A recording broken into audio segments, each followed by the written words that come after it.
നിങ്ങളൊരു best zoom ഉള്ള phone നോക്കുന്നുണ്ടോ? ഫ്ലിപ്കാർട്ടിൽ ഇപ്പം പെരിസ്കോപ്പിക് സൂം വരുന്ന ഒരു കിടിലൻ ലക്ഷറിയസ് ഫോൺ അവൈലബിൾ ആണ്.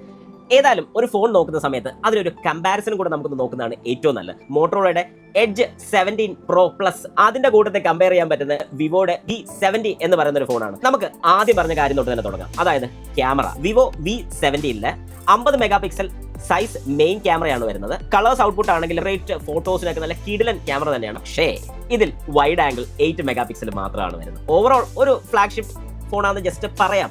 മോട്ടോറോളയുടെ 70 എഡ്ജ് Pro Plus എന്ന് പറയുന്ന വേരിയന്റ് ഒന്ന് നോക്കിയാലോ, അത് ശരിക്കും പറഞ്ഞാൽ ഒരു പ്രീമിയം ഫോൺ എന്ന് തന്നെ നമുക്ക് പറയാൻ സാധിക്കും. എന്തുകൊണ്ടാണ് അതുകൂടെ പറഞ്ഞുതരാം. 50 മെഗാ പിക്സലിന്റെ സോണി ലൈറ്റിയ 710 സെൻസർ ആണ് നമുക്ക് ഇവിടെ കിട്ടുന്നത്. 50 മെഗാ പിക്സലിന്റെ അൾട്രാ വൈഡും അതിന്റെ കൂട്ടത്തിൽ തന്നെ മാക്രോയും നമുക്ക് കിട്ടുന്നുണ്ട്. 50 മെഗാ പിക്സലിന്റെ 3.5x പെരിസ്കോപ്പിക് ടെലിഫോട്ടോ വിത്ത് OIS നമുക്ക് ഇവിടെ കിട്ടുന്നുണ്ട്. അതുപോലെ തന്നെ 50 മെഗാ പിക്സലിന്റെ സെൽഫി ക്യാമറയും കൂടെയാണ് ഇതിന്റെ കൂട്ടത്തിൽ കിട്ടുന്നത്. 3.5x ഒപ്റ്റിക്കൽ സൂമും 50x AI സൂപ്പർ സൂം പ്രോയും 4K 60 ഫ്രെയിംസ് പെർ സെക്കൻഡിൽ നമുക്ക് റെക്കോർഡ് ചെയ്യാൻ സാധിക്കുന്നുണ്ട്. പാന്റോൺ വാലിഡേറ്റഡ് ആണ്, പാന്റോൺ സ്കിൻ ടോൺ വാലിഡേറ്റഡ് ആണ്. അതുപോലെ തന്നെ മോട്ടോ AI ക്യാമറ ഫീച്ചേഴ്സും ഇവിടെ നമുക്ക് കിട്ടുന്നുണ്ട്. ഫോട്ടോയും വീഡിയോയും രണ്ടും നല്ല പ്രീമിയം ക്വാളിറ്റി തന്നെ നിങ്ങൾക്ക് ഔട്ട് കിട്ടുന്നതായിരിക്കും. ഇനി ഡിസൈനിന്റെ കാര്യത്തിലോട്ടൊന്ന് പോയാലോ.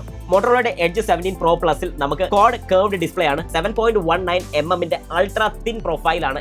പ്രീമിയം ഫിനിഷ് ആണ്. അതുപോലെ തന്നെ വിവോ V70 120 ഹെർട്സ് വരുന്ന ആമോ LED പാനലാണ്. ഒരു ഡെയിലി യൂസിനൊക്കെ ഓക്കെയാണ്. പക്ഷേ മോട്ടോറോള എഡ്ജ് 70 Pro Plus നോക്കുകയാണെങ്കിൽ അതിൽ 6.8 ഇഞ്ചിന്റെ display, 1.5 quad curved extreme AMO LED display ആണ്. 144 ഹെർട്സിന്റെ റിഫ്രഷ് റേറ്റ്, HDR10+ സപ്പോർട്ട് ചെയ്യുന്നുണ്ട്. 5200 നിറ്റ്സ് ആണ് ഇതിന്റെ ബ്രൈറ്റ്നസ് കിട്ടുന്നത്. നല്ല ബ്രൈറ്റ്നസ് ആണ് നമുക്ക് ഡിസ്പ്ലേ കിട്ടുന്നത്. HDR സ്ട്രീമിംഗിലും അതുപോലെ തന്നെ ഗെയിമിംഗ് പർപ്പസിനും ഒക്കെ നല്ല പക്ക ഒരു ഫോൺ തന്നെയാണ് കിട്ടുന്നത്. ഇനി പെർഫോമൻസ് വൈസ് വെച്ച് പറയാനാണെന്നുണ്ടെങ്കിൽ നമുക്ക് edge 17 Pro Plusൽ MediaTek Dimensityയുടെ 8500 extreme chipset ആണ്. കൂട്ടത്തിൽ LPDDR5X റാമും UFS 4.1 സ്റ്റോറേജും മോട്ടോ AI ഫീച്ചേഴ്സും ഓവറോൾ ഒരു ഫ്യൂച്ചറിസ്റ്റിക് ഫോൺ ആയിട്ട് തന്നെ ഇതിനെ മാറ്റുകയാണ്. ഇനി ബാറ്ററിയുടെ കാര്യത്തിലോട്ട് പോകാനാണെങ്കിൽ 6500 mAh ബാറ്ററി, 90 വാട്ട്സിന്റെ ഫാസ്റ്റ് ചാർജിംഗ് ഇവിടെ സപ്പോർട്ട് ചെയ്യുന്നുണ്ട്. അതുകൊണ്ട് തന്നെ ഹെവി യൂസേഴ്സിനൊക്കെ വളരെ എളുപ്പത്തിൽ വളരെ ഫാസ്റ്റ് ആയിട്ട് തന്നെ ചാർജ് ചെയ്യാനും സാധിക്കുന്നുണ്ട്. 15 വാട്ട്സിന്റെ വയർലെസ് ചാർജിംഗ് ആണ് ഇവിടെ സപ്പോർട്ട് ചെയ്യുന്നത്. ഇനി പ്രൈസ് റേഞ്ചിൽ കൂടെ ഒന്ന് പോയി നോക്കിയാലോ. വിവോ V70 ആണെന്നുണ്ടെങ്കിൽ 12GB പ്ലസ് 256GB ആണെന്നുണ്ടെങ്കിൽ അതിന്റെ പ്രൈസ് വരുന്നത് 53,999 രൂപയാണ്. മോട്ടോ എഡ്ജ് 17 Pro Plus നോക്കാനാണെങ്കിലോ 12GB 256GB വരുന്ന മോഡലാണെങ്കിൽ 44,999 രൂപയ്ക്ക് നിങ്ങൾക്ക് പ്രോഡക്റ്റ് കിട്ടുന്നതാണ്.